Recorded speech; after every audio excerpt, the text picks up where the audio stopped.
امام احمد بن حنبل رحمۃ اللہ علیہ جب فوت ہوئے، امام احمد بن حنبل تو بہت بڑے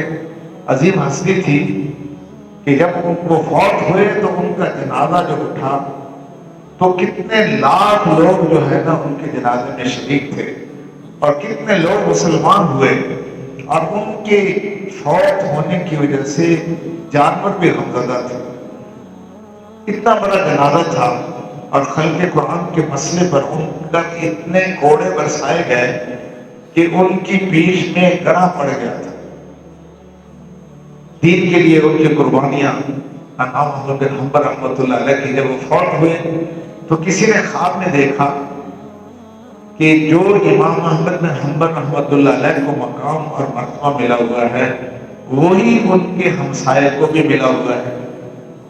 وہ ہمسایہ تو لوہار تھا، لوہاروں کا کام کرتا تھا، سارا دن لوہا کوٹتا تھا، اب اس کا مرتبہ اور مقام بھی وہی ہے۔ خواب میں دیکھنے والے نے کسی سے کہا، اس سے کہا، اس لوہار سے، کہ آپ امام احمد بن حنبل کے مقام پر پہنچے ہوئے ہیں۔ فرمایا کہ ایک تو یہ تھا کہ جب اللہ کا نام بلند ہوتا تھا نا، اللہ اکبر، میں خود ایسے اس کو مارتا تھا ہتھوڑے کو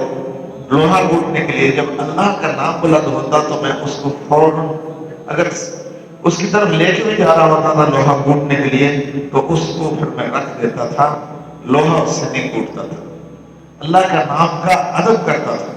جو ہی اذان کی آواز میرے کان میں پڑتی، میں لوہا کوٹ رہا ہوتا، میں پھر لوہے اپنے ہتھوڑے کو نہیں لے کے جاتا تھا لوہے کی طرف، اس کو ایک طرف رکھ دیتا تھا۔ جب اذان مکمل ہوتی تو پھر میں کام شروع کرتا تھا۔ اور دوسرا یہ ہے کہ امام احمد بن حنبل رحمۃ اللہ علیہ میرے ہمسائے تھے، تو یہ ساری رات مصلے پہ کھڑے ہوتے عبادت کرتے تھے، تو میں ان کی طرف دیکھ کر حسد کیا کرتا تھا، اور ساری رات میں بھی کروٹیں بدلتے ہوئے دعائیں کیا کرتا تھا کہ اللہ میرا جی بھی چاہتا ہے کہ میں امام احمد بن حنبل کی طرح ساری رات مصلے پہ کھڑا رہوں، یہ میرے ہمسائے ہیں، میں دیکھتا رہتا تھا، لیکن آپ کو پتا ہے کہ میں کثیر العیال ہوں، میرے بچے زیادہ ہیں، میں سارا دن لوہا کوٹتا ہوں، مزدوری کرتا ہوں، اللہ میں تھک جاتا ہوں،